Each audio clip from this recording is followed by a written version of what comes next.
Please, dear colleagues, take the seat. We will start with our group meeting, our special group meeting for today. Please.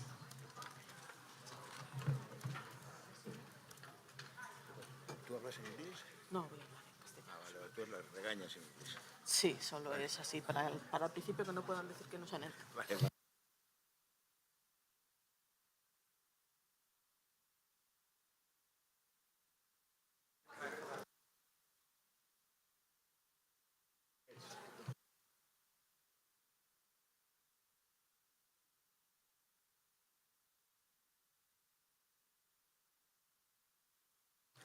Dear colleagues, we will start our group meeting, our special group meeting today with a short video that I will ask our colleagues, please. We prepared this video for all of you.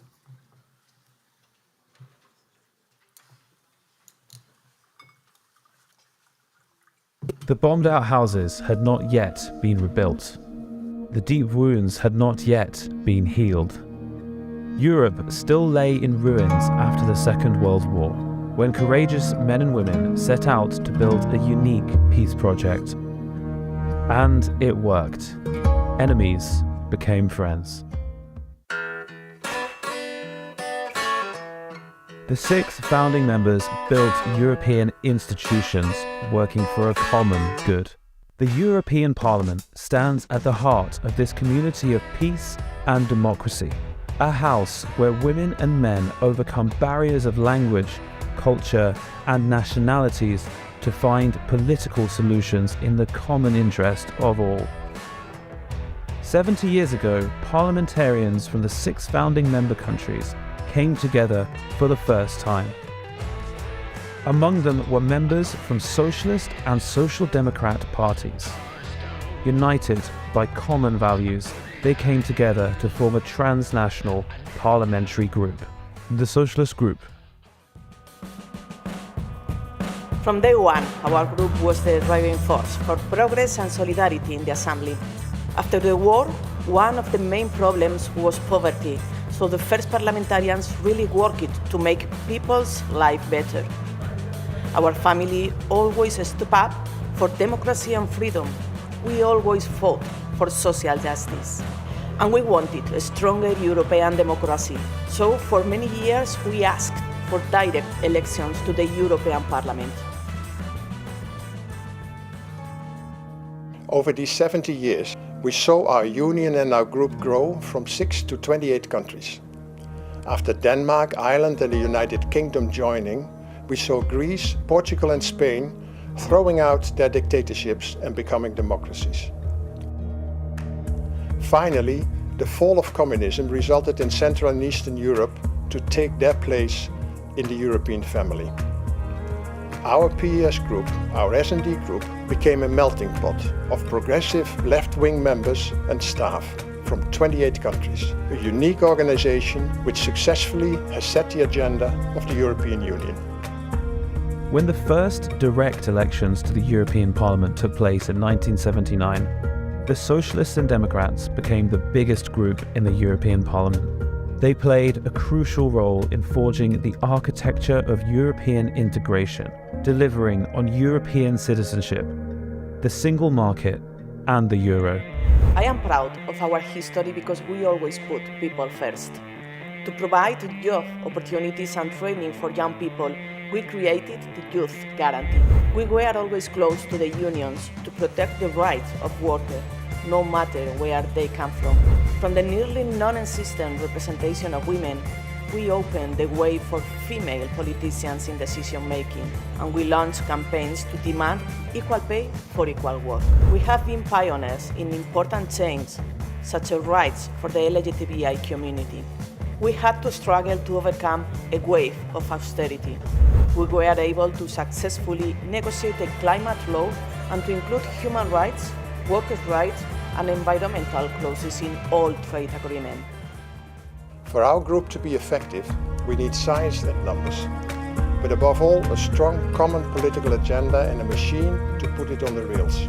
We know where to go, when it comes to democracy and the rule of law in the EU and worldwide. We know where to go, with a strong union safeguarding social justice, equality and the ecological transition. We're proud to be linked to progressive partners worldwide and use trade links to promote fundamental rights and the environment. The machine to put this on the rails is a combination of committed members and behind them a strong team of group staff and parliamentary assistants. We together drive the European Parliament and the Union forward.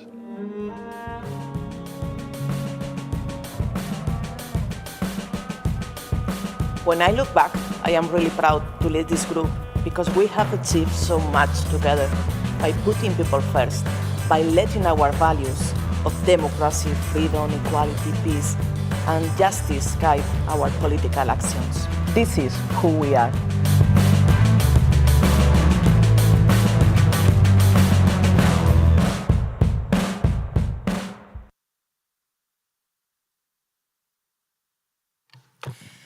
Queridos, queridas. Dear friends, thank you for being here. Welcome to our common home.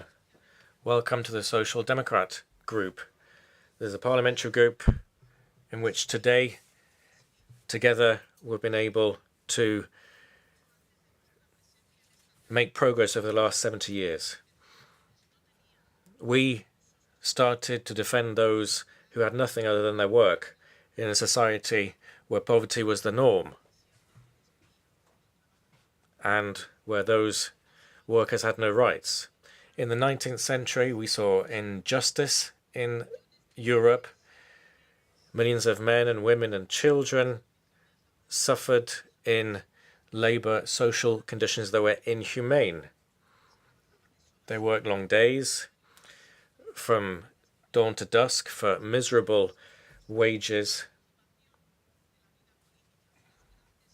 And participating in the politics of the time, that was limited.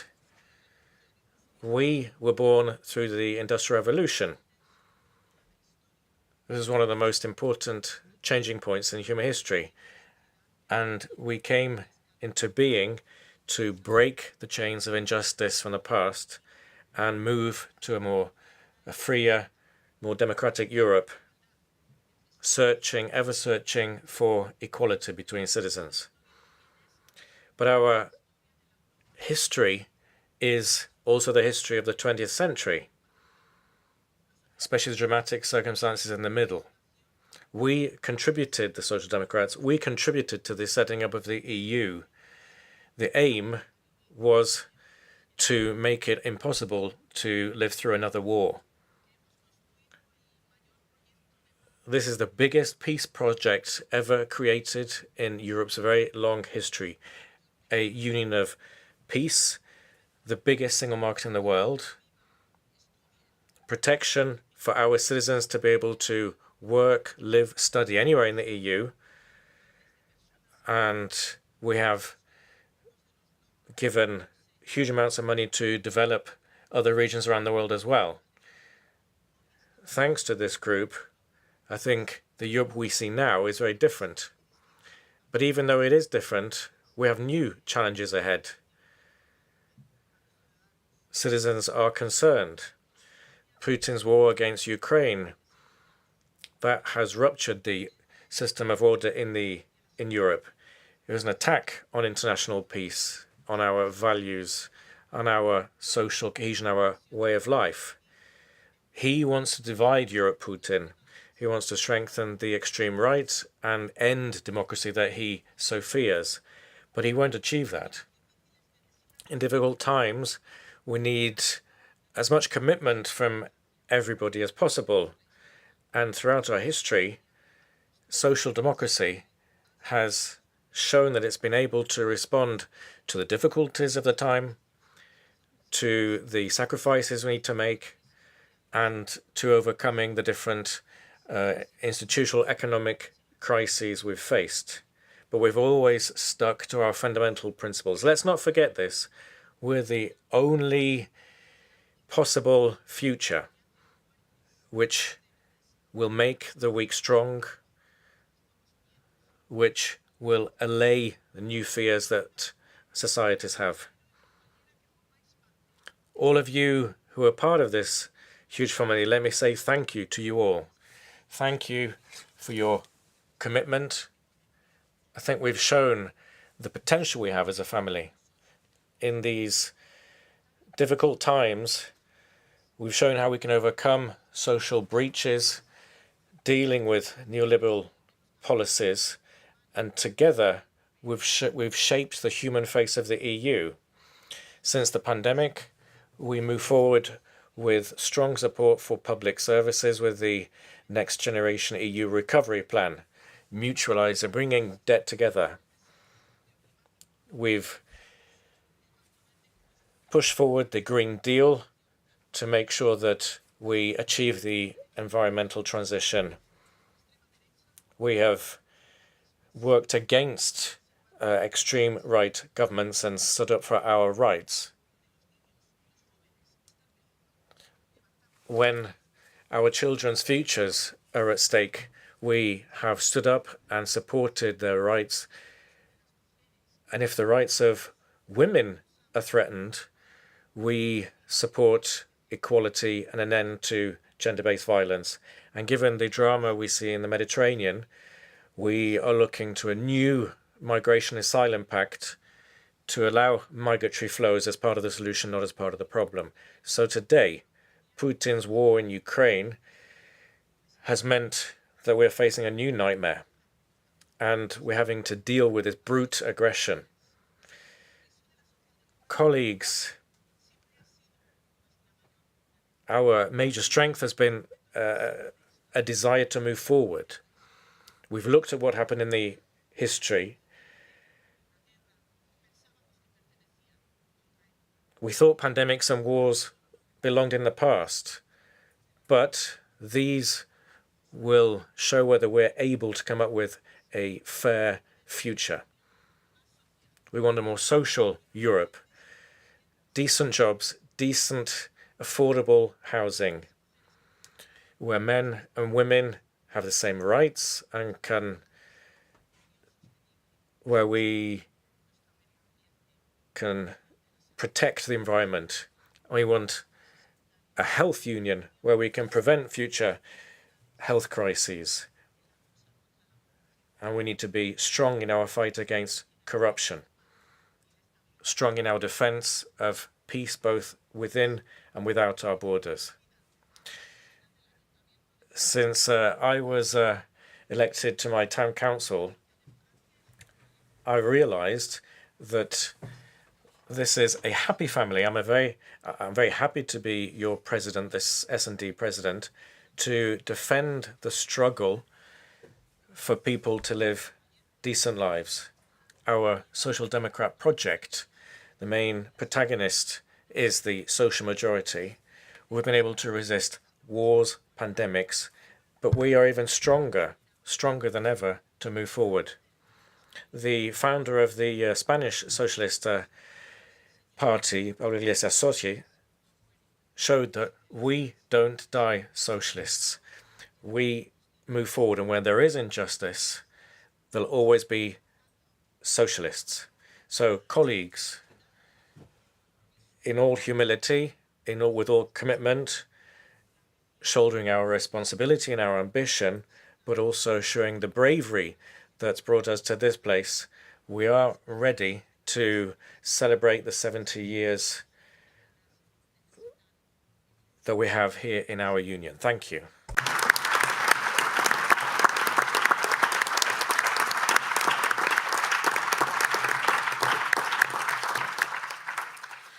And now, as a former president of our group, I will give the floor to Jean-Pierre Cotte. Jean-Pierre, please. Merci, Madame la Présidente. Thank you, Madam Chairman. I'm probably one of the oldest European Parliament members in this room, because I was designated as a member by the French Parliament before direct elections took place. And we were representatives of our national parliaments, and our main task was to defend the interests of our respective countries.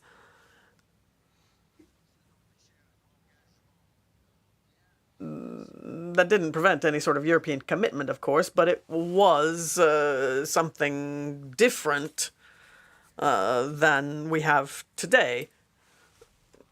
The direct universal elections deeply changed the very nature of this institution that you know and represent today. It changed the very function of the European Parliament, which today is no longer simply a delegation of national parliaments. No, it reflects a true European vision that we couldn't have in the previous system because we were simply delegated from our national parliaments. So we were primarily attached to our task as a national parliamentarian. The European Parliament had much shorter meetings, was a bit of a day out for the national parliamentarians who were able to benefit and enjoy Europe's charm, but it certainly wasn't at all the current commitment that we see today. The direct elections changed the function of the European Parliament itself. Today, the European Parliament is not an addition to the national parliaments. It's a true European vision of European construction.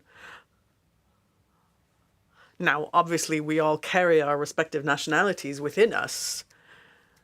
And with that in mind, obviously, we have a viewpoint and concerns about priorities which are linked to this national link. But we're no longer the delegates of the national assemblies.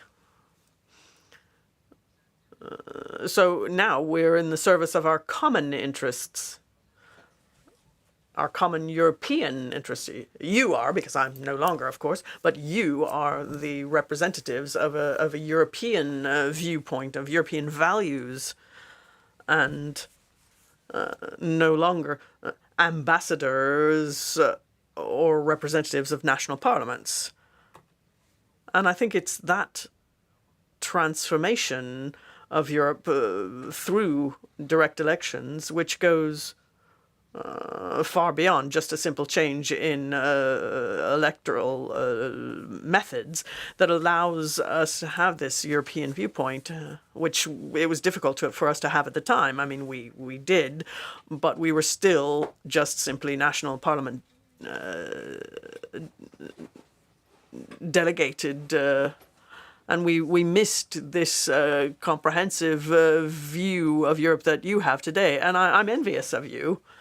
And I'm delighted to participate in this discussion today. Thank you, Madam Chairman.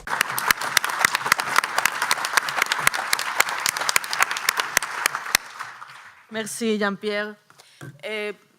Thank you. Day for a lot of reasons. For me personally, one of these reasons is to have the opportunity today to meet for the first time with Pauline Green. I had a lot of interviews with the different journalists, and a lot of them asked me, what do you feel as a president, as a woman president of the S&D Group? And I always mention my dear colleagues, Pauline, as a first president, woman president of our group. And today, this opportunity to meet for the first time with you, really, it's impressive for me, and I'm very proud to be part of your political family. Pauline? Thank you very much. That was a lovely welcome. Thank you. My dear friends, as probably the one and only ever British MEP to lead this group, I can't tell you how wonderful it is and how exhilarating it is to actually sit in this room with you in the only parliament that I ever really wanted to be a member of. So thank you very much for the invitation to be here. And, you know, despite everything that's happened with the UK, and a lot, and it's been awful, I can tell you, but I remain, heart and soul, a proudly committed European.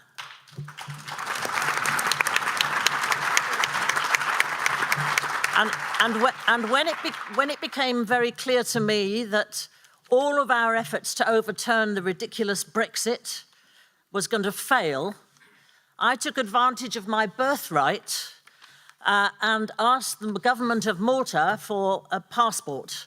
And I'm happy to say that I travelled here as a European citizen. And the one thing about that is so important to me is that it means that my children and my grandchildren are now in the process of getting their Maltese citizenship, which means my grandchildren will have the same rights that their parents have had as they grew up as European Union citizens. So for me, it's very emotional to be here today and to be able to talk to you, because we've lived through a nightmare in the UK, people who believe as I do. And, you know, when I look back on my 10 years in the European Parliament, I think of it as a very hopeful period. When I came in here for the first time, we had the Berlin Wall was just coming down. We then saw the introduction of the single market. We were building and then launched, of course, the euro. We had the Maastricht Treaty and enlargement. We had the extra powers for the Parliament that came from the Maastricht Treaty, and we were learning to use them. And perhaps most important for me, as the leader for those last 5 years in the European Parliament, was the moment in 1997, the most politically important moment, when, with the election of Tony Blair in the UK, and then Gerhard Schroeder in Germany, and then Lionel Jospin in France, the Council of Ministers, control of the Council of Ministers, moved from the centre-right to the centre-left. And I sat with all our leaders in 10 Downing Street at dinner just after that had happened, and I watched them as they decided and talked amongst themselves about what would be the sense of direction for the socialist group when it was now, as it was now, the controlling influence in the Council of Ministers. And it was then that they decided that they would pursue a social Europe. And what followed from that was the most exciting few years of my political life. We had so much legislation on equalities, anti-discrimination, workers' rights, the environment, consumer protection, driven by the Council to create a social, a people's Europe, brought forward by the Commission and enabled through this House, led by this group. So for me, it was such an exciting and innovating moment that will remember it for the rest of my life. It was the highlight of my career. If I look at it perhaps through rose-tinted spectacles, you will perhaps excuse me, because when I think today about the world we live in and the problems we have, when I see the way in which three things in particular really trouble me, obviously war in the European continent. I came from a military family. My father was a British soldier and fought through the Second World War.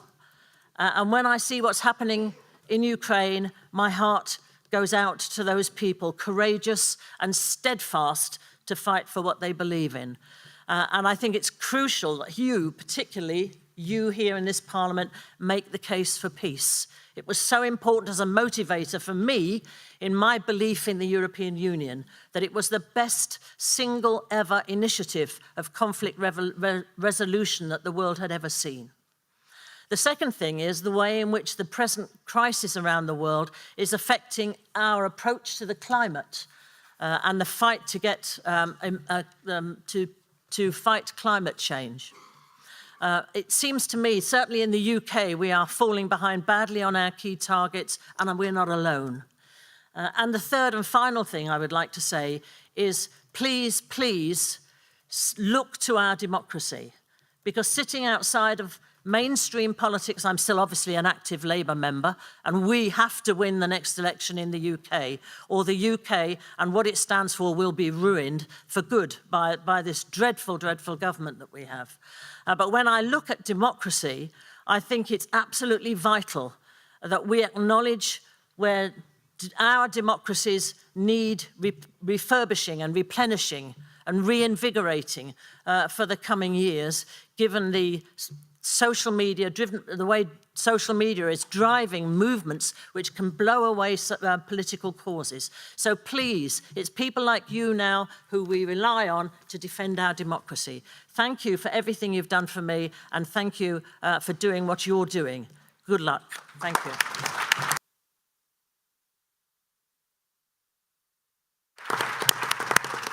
Thank you, Pauline. Y ahora voy a dar la... Now I'll give the floor to dear President, and if I may, he's a friend as well, a professor of mine, Enrique Barron. I arrived here in 2004. I was very, very young indeed. This was a whole different world to me. Different realities. But I was very lucky to be able to have Enrique Rivera next to me. He taught me, and I'm very proud of what I've been doing since belonging to this family. So, Enrique, you have the floor. Gracias. Thank you very much, Irache. You've gone one further than your master, than your professor. Good afternoon, good evening, everybody, dear colleagues. I came here in 1986. That's when Spain joined. It was the European Community back then. My generation, we had two dreams. We wanted a democratic Spain, and we wanted to be part of constructing a new Europe. And those two came true. Those two dreams came true. We went through the democratic transition in Spain, and then when we were in government, when we negotiated what we had to get in the club of the big boys, even negotiating strawberries, all of that, we came in. We joined in 1986. And then 3 years later, I actually was president of this whole house. We joined late, but we were eager. I think the moment was favourable to us, and this was because, as Jean-Pierre said, the Parliament was its own entity by then, since direct elections and the presidency of Simone Veil. She broke that glass ceiling. Since her presidency, after her presidency, there was then a coalition, unwritten coalition of other parliamentary groups to make sure there was no socialist president, even though it was the biggest group. And that lasted until a specific incident, which was the election of Piet Dunker, a Dutch colleague, and in a specific situation, was a problem with a candidate, he actually broke that deal. And the next step was me being elected. I'm not going to say anything more other than, sorry, I didn't see the photo, but Rudy Art. Mr. Art. Maybe you were too big for the camera. But Rudy Art and Jean-Pierre Cotte, who was the socialist president, Well, they came up with a strategy, and obviously with the support of my party said to me, if you really think you can, then why not? So I put myself forward, and I won the presidency of the European Parliament in that historic moment that we didn't think. Well, it was the 25th of July, 1989, and it was the 9th of November that year that the Berlin Wall came down. There were a few signals in Austria, Hungary. There's a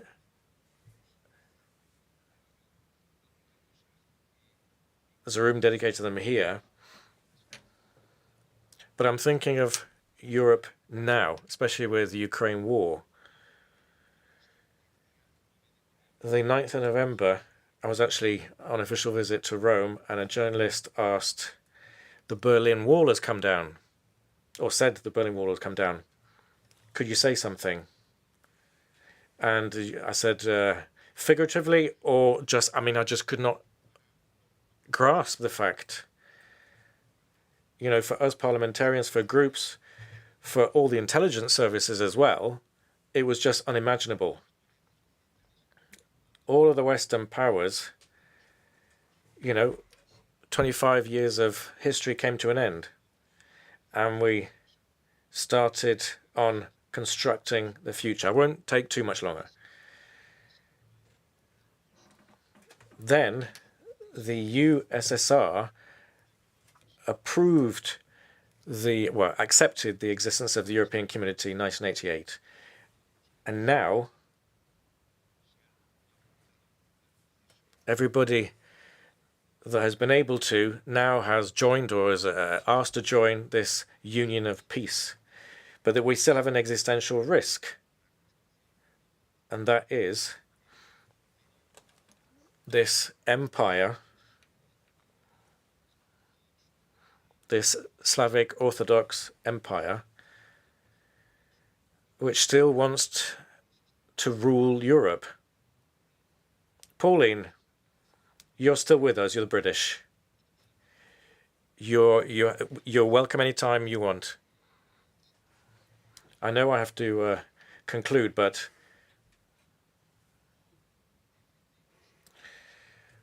we don't normally defend what's ours. Those that wrote the Treaty of Rome and the Schuman Declaration, they were socialists. There were two French socialists, Jewish as well, Pierre Rouvi and Etienne Hirsch. Nobody mentions them, but I think we should pay homage to them. And I'll finish just to remind you of what Pierre Binet said. A united democratic Europe is the only cause that is worth fighting for. And that's why we're here. Thank you.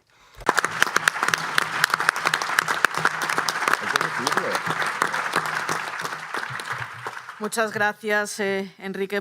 Thank you very much, Enrique, for those words. And now, to wrap up our discussions, I'll give the floor to our colleague Udo, who needs no introduction to this group. But if I had to describe him, I would say that he is a pure blood, as we would say in Spain, social democrat. He defends European social democracy and also the German social democracy. The SPD is his party. And he helped my party, the PSOE, when we were searching for democracy. So there's a lot that unifies us, and I'd like to thank you for being with us today, Udo. Yeah, thanks so much, Irache, and welcome, dear leaders, dear presidents, colleagues, friends. Listening to those guys, you do not only get to know the story of this group, you can feel it, you can sense it.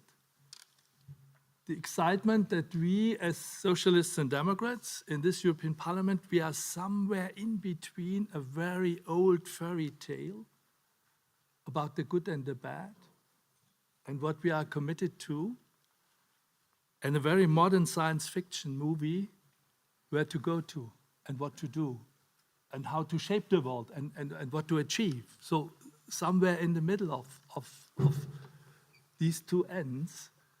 And that is also about the magic of working here. Something is magic in this place. For me and for many of you, it's pure adrenaline to work at the service of this group in this house. And I have a privilege in comparison to the leaders here on the podium. I can bother you each and every working day, which they cannot. And therefore, I will only contribute one idea and restrict myself to one idea. I'm asking myself, where does this magic element, for me and for you perhaps, where does it come from? What is the root cause of feeling that? And for me, it's two elements. First of all, yes, and colleagues mentioned that here already, this European Parliament, this European Union, and especially this group has a standalone privilege, a standalone element. Nowhere in the world, free member states autonomously and voluntarily have dedicated power to a subnational entity. And this subnational entity is governed by democracy, by direct election. That was mentioned by all the colleagues, how important it is to be directly elected here. And we, secondly, have to face the challenges of this world. Europe is the one to lead for solutions to polycrisis. We call it nowadays polycrisis because we know about the dimension of climate change that was mentioned already.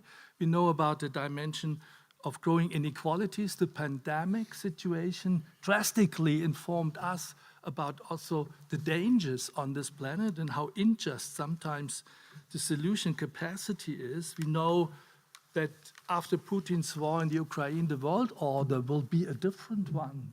We have to care about that because this is, yes, it is dangerous.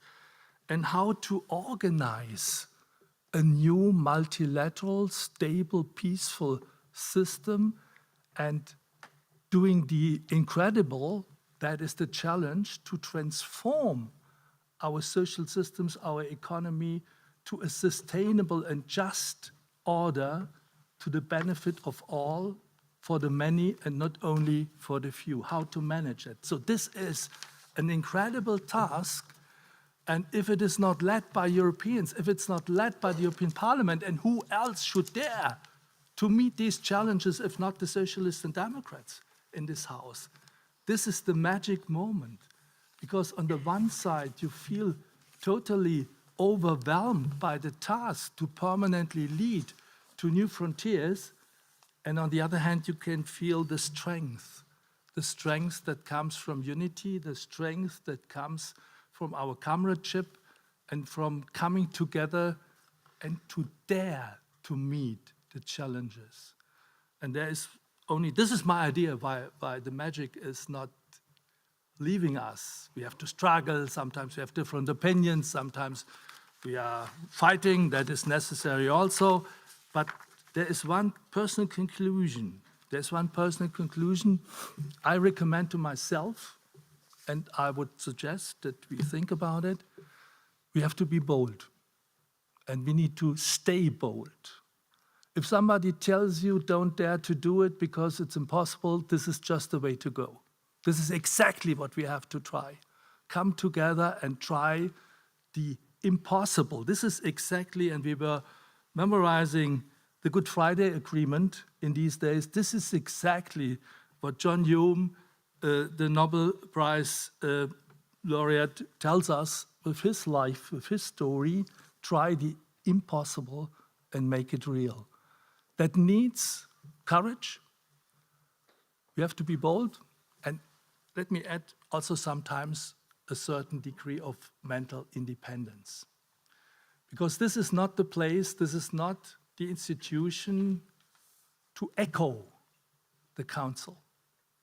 Therefore, the council is there, the ambassadors, They have to listen to their capitals, they have to listen to their governments. But this group, and nobody will do it if this group is not doing it, has to go beyond and to permanently create something new, surprisingly new. I'm not advocating to become dissidents, don't misunderstand me, but I'm advocating to be bold and courageous, because only a group that is Europeanized enough, that is bold enough, that is courageous enough, can create the new spirit, can create the new concepts, can also create the new majorities to rescue the planet, to save the world for the best of everybody. I hope we can do something on that. Thank you very much.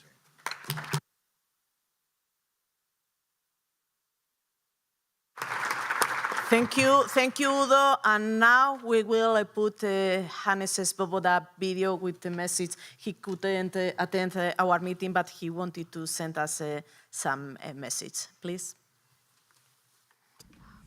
For 18 years, the S&D Group has been my political home. And also as group leader, I was very happy to work together with so many colleagues to build up a new Europe, a Europe of understanding and peace, and a Europe which is respecting democracy, the rule of law, but also the social needs of all the people living on our continent. Nowadays, we even have to defend democracy with weapons, unfortunately, but it is necessary. But in the long run, we still should be aware that we have to build a peaceful Europe, a Europe which is reaching out to everybody around the globe, and a Europe which is defending its values wherever it can. So there's a lot to do for the coming years, and I wish you happy birthday.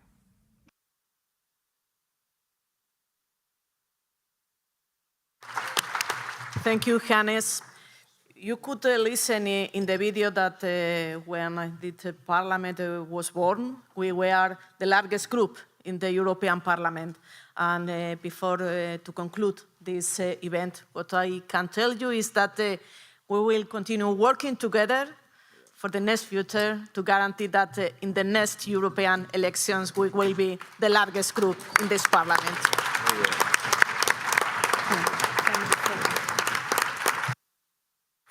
Now, I will give the floor to Tom to some practical issues, and after that, we will make a photo together, no? Yeah.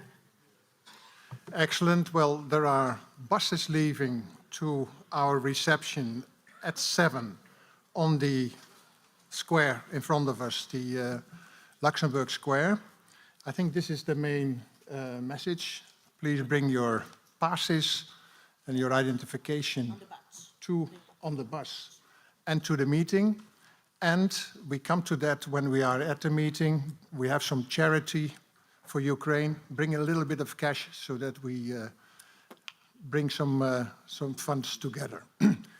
If you allow, Irace, I think this is the moment we start to organize our family photo.